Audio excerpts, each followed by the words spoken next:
Welcome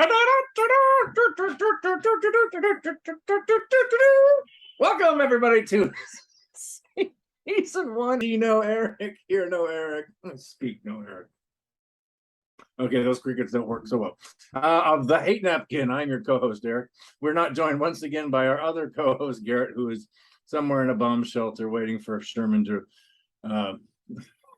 attack the city of Columbia, the armpit of the devil's asshole, once again. We're also joined by our special guest, Paul Lind of the Center Square, covering her face or her eyes so she cannot see my bright, shiny, naked corpus. Carla from fully clothed in Burnt Korn, Alabama. Welcome to Naked Hate. How many people live in Burnt Korn?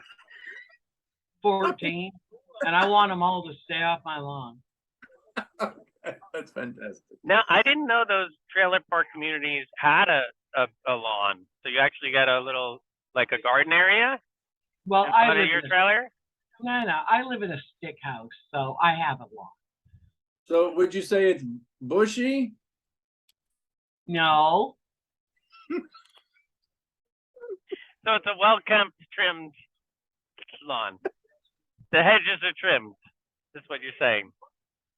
When you're old, the hedges die.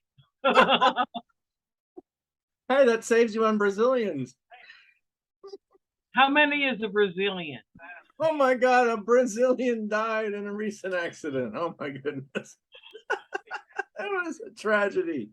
Beyond which, I kind of, the whole naked episode thing, if you're joining us on YouTube, you can see my Norwegian tan. Clearly, many parts of my body are not exposed to sunlight year-round, but others Well, are. I'll never complain about the glare of your pate ever again. Glare of your taint? No. Wait, that was my surprise at the end. That was my surprise at the end of the episode. I don't want to talk about anal bleaching today, okay? I think we've actually covered that several times. I'm pretty sure, based on how white Eric's chest is, I don't think he needs to anally bleach. Don't make me stand up. YouTube special. Okay. Do we have any? Do we need to reach deep into the anals of the mailbox? Oh, we can. Dear THN, you three need to practice empathy. Nuance and empathy are antidotes to irrational. It's important to understand that no one is all good or all bad. Putting yourself in someone else's shoes, while not always easy, can go a long way toward increasing empathy and reducing hate. Signed, Ron Pettingill, LaPorte, Indiana. Don't say anything. I've already answered the letter. Dear Ron, you don't seem to get what we're doing here. It's not called the empathy napkin. Hate can be quite cathartic. I don't think hate's irrational at all. As we've demonstrated time and time again through nearly 60 episodes, hate is hardly irrational. In fact, it's the most American thing we can do. Putting myself in the shoes of the douche canoes we highlight each week would only make me look like the assholes they are and do it in ill-fitting shoes. We invite you to participate in a little healthy hate of your own. Besides, like I told the other woman, we already made the sign. Listen, we actually are empathetic. We really feel the shoes of hate. Or feel the shoes of hate. Or naked hate. Actually, if it's naked hate, we don't have any shoes. Never mind that. We're just all bear hate. Somebody looks like a bear. Listen, welcome to another episode of The Rainbow Napkin. I didn't know Eric Clapton had twins. I had no idea. He dropped 2 babies? Well, this one has survived it being hit on the head, obviously. I like that. Okay, what was his name again? Ron and Spurl. Ron Pettingill in LaPorte, Indiana. Yeah, Ron. Ron, we're going to take your message to heart. You're right. We don't have enough empathy. No, I have empathy. I could picture myself living in Indiana and being such a miserable cunt that I would write that letter, because I could actually put myself in his shoes. I once wrote a short story. If you go to vikingword.com, you'll see it. I wrote a short story called Indiana, in which God woke up from an interminable nap and saw everything that was going on in the world and got rid of Indiana. It was a blank that was just a blank void in space thereafter. So yeah, He couldn't do Florida. The guy had one job. I don't know. Maybe he had a blind spot. Clearly. I have something I'm eager to talk about today. I hate the medical terms for male and female genitalia. So penis and vagina are going on the hate napkin today. And let me explain this. So we have all sorts of great other words, vernacular terms for penis being cock, dick, schlong, about 78 others. And same with vagina, pussy, and whatnot. But JJ. JJ, I mean, we could go, wedge, the front yard, whatever. But I just think the terms penis and vagina are so awful. And the terms that the sort of the surrounding terms, the sort of the other, the edge work, testicles and clitoris and labia. These are nice words. They come off the tongue nicely. But I think one of the reasons we get so hung up, we're so Victorian, is basically because of the names themselves. I think you're the only one hung up on it using the medical terms. I say cock and pussy like everyone else. Yeah, but here's the problem: when you got a kid, you're talking about where does it hurt? Well, you say little cock and little pussy. You don't want your 3-year-old saying my pussy hurts.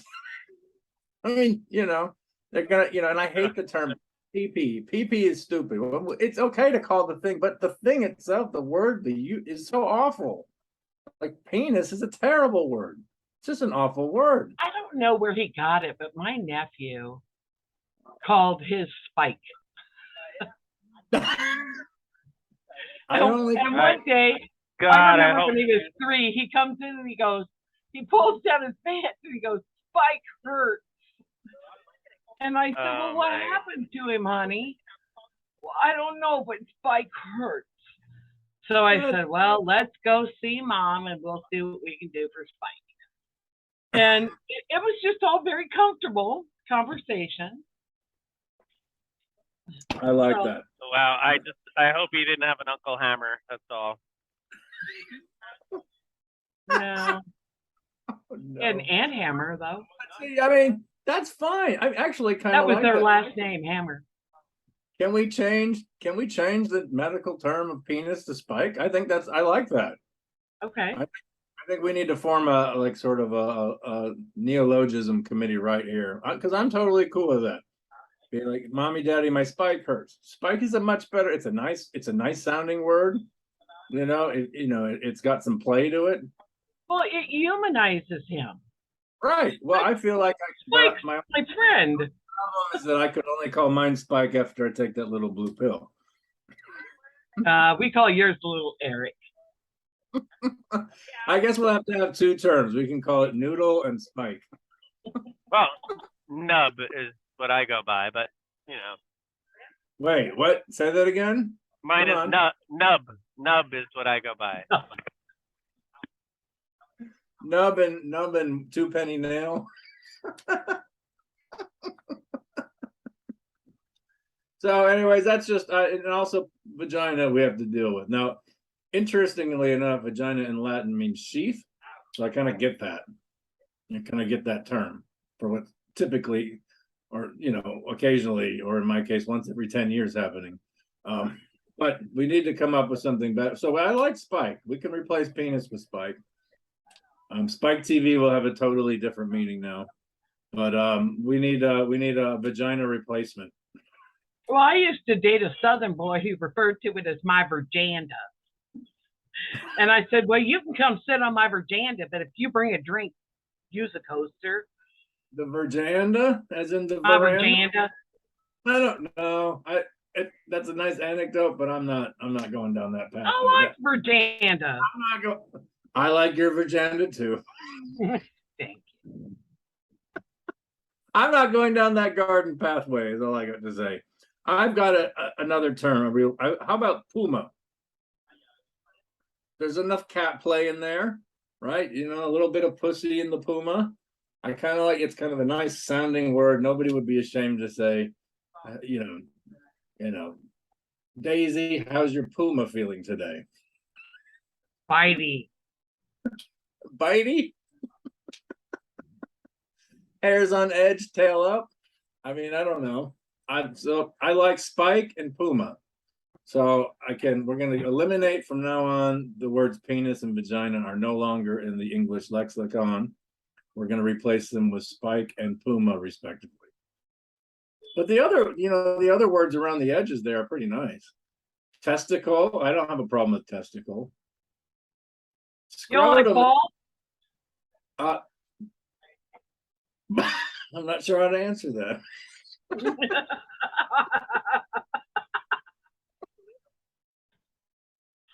Yeah, balls is good, but we're talking like medical terminology. You know, you're never going to go to the doctor's office and hey, Pauly, how's your balls today?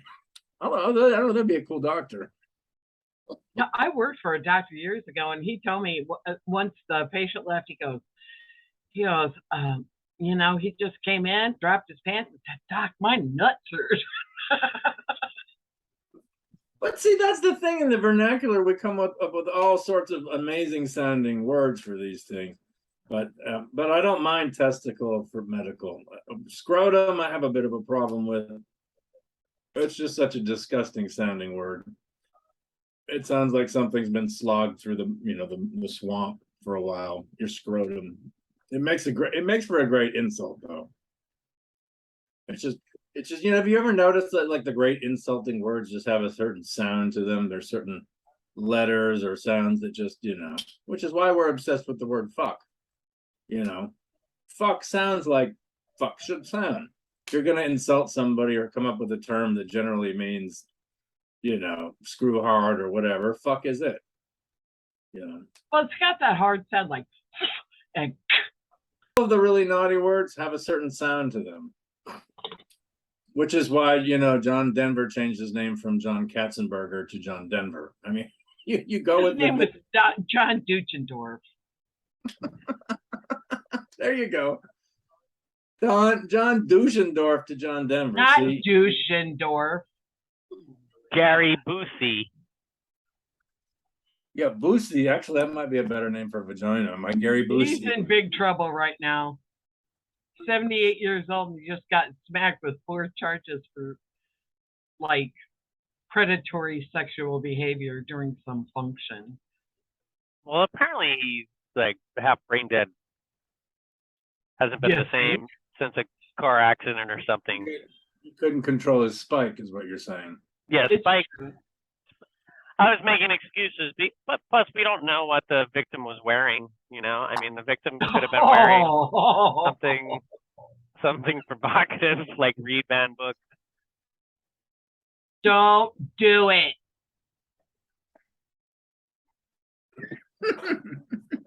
Hey, by the way, I've got this. Here's another idea. So the Haitian Creole word for penis is zozo.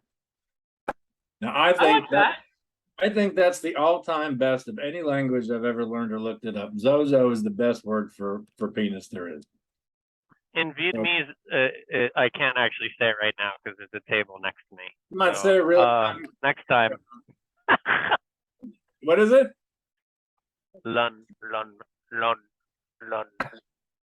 What? Lung? Lun. So.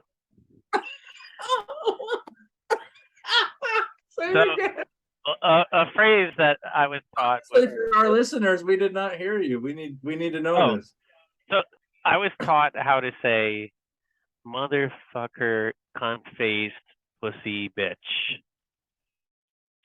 in Vietnamese. Oh, go. You need to call the waiter over and say that really loudly.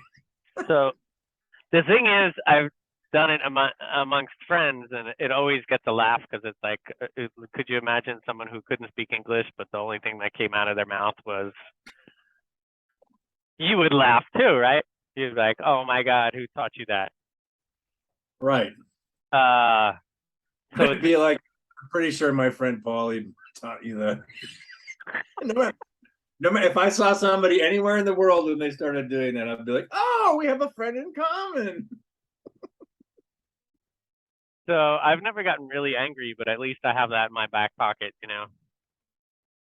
Yeah, and your Zozo in your front pocket. And I'm gonna walk over to go get a beer, and this headphone has good range, and I'm gonna say it.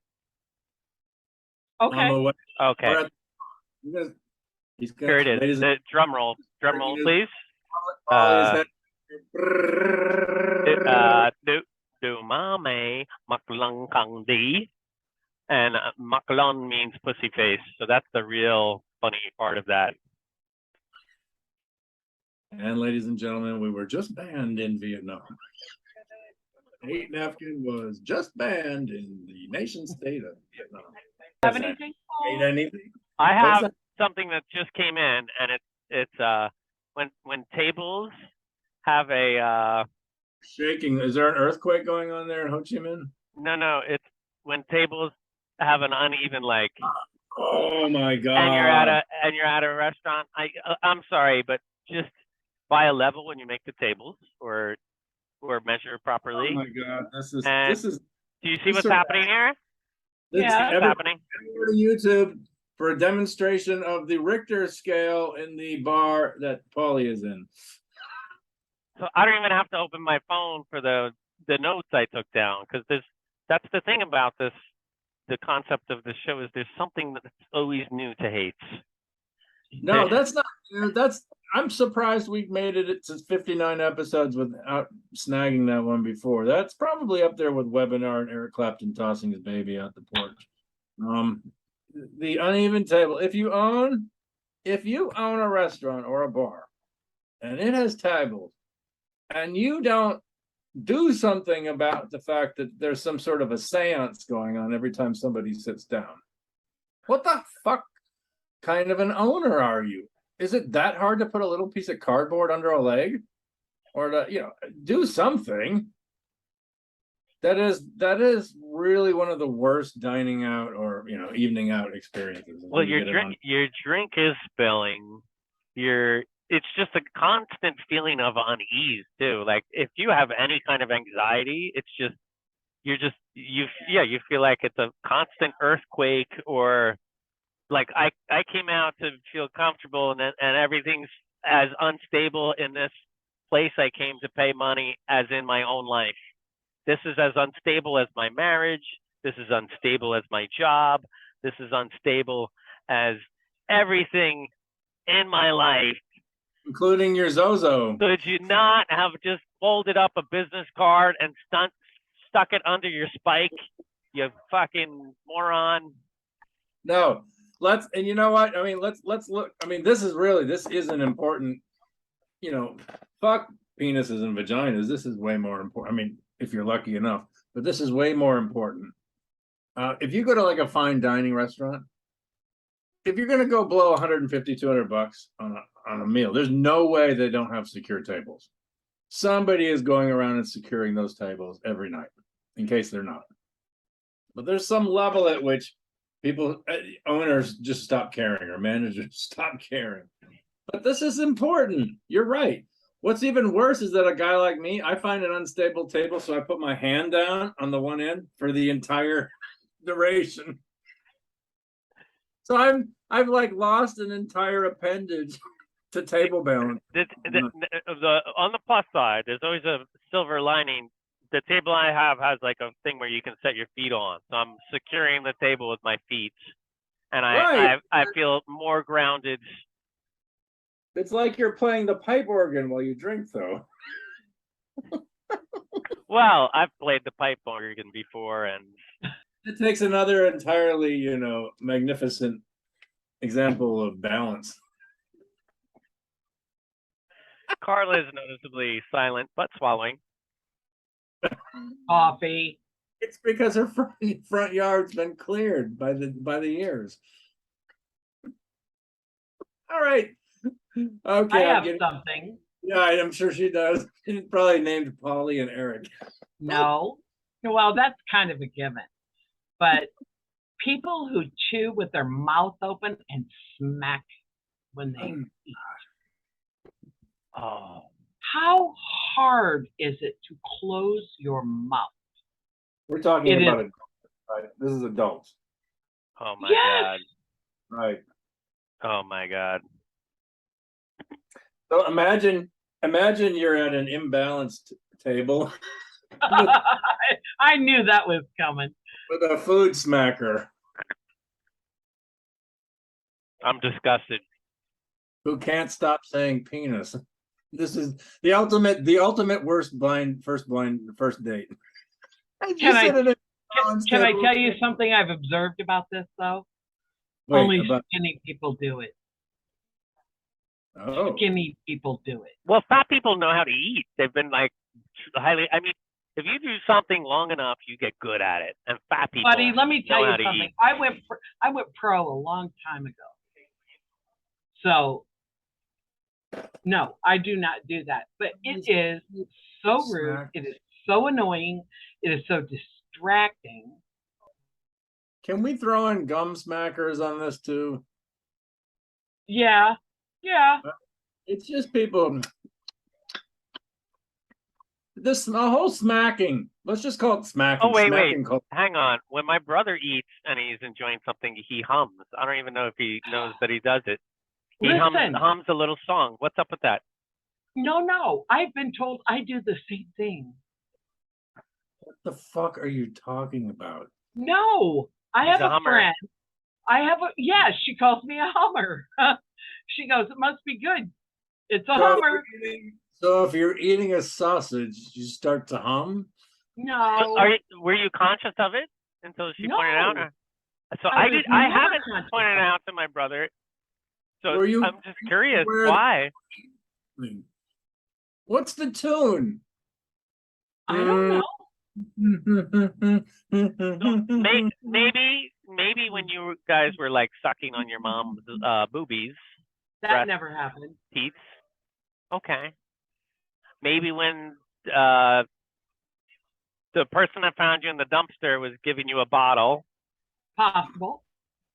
Maybe they were like humming a tune at the time. It could be.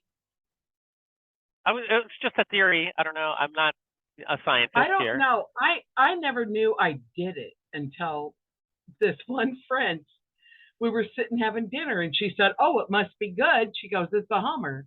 And I said, what are you talking about? She goes, you're completely unaware, but when you're really enjoying your food, you hum when you eat. And I'm like, okay. I think we just secured our episode title. It must be good. It's a hummer. It's a hummer. Brought to you by THN Creamy Zozo. I think are we getting close to a wrap? I'm afraid of what we might hate next. Folks, again, if you hate things or us, we don't care. Actually, if you hate us, the better. Send some sort of epistle to info@thehatenapkin.com. That's info@thehatenapkin.com. Today, somebody in Indiana, what was his name? Ron. Oh yeah, Ron in Indiana said something I don't particularly care. Empathy. We lack empathy. We lack. You know what, Ron? We don't. Not only do we lack empathy, we also lack sympathy. But he encourages us to steal other people's shoes. Oh, I missed that because I wasn't listening to Ron. And also, folks, we hate the penis and the vagina. Actually, we love penis and vagina. We don't like the words, folks. We don't. So we came up with some Zozo and Spike for the penis. Those are the new words, and Puma for the vagina. But if you have your own preferred medical terms that you want your doctor to use, or you want to tell your little 3-year-old on the spot, send that to info@thehatenapkin.com. Info@thehatenapkin.com. We also hate uneven tables, and I'm sorry, I'm not very empathetic. Carla, what was yours again? Mine was the Pope that I want someone to touch. Oh, what are we talking about? Smacking when you eat. I know. We don't like smacking culture. So next time you're on a blind date, folks, please do not play with your spike or your Puma while you're sitting at an unbalanced table smacking your chicken wings. Okay, I think that's about it. I'm gonna go get some clothes now. Please. Bye. You joined us for another episode deep inside the annals of hair.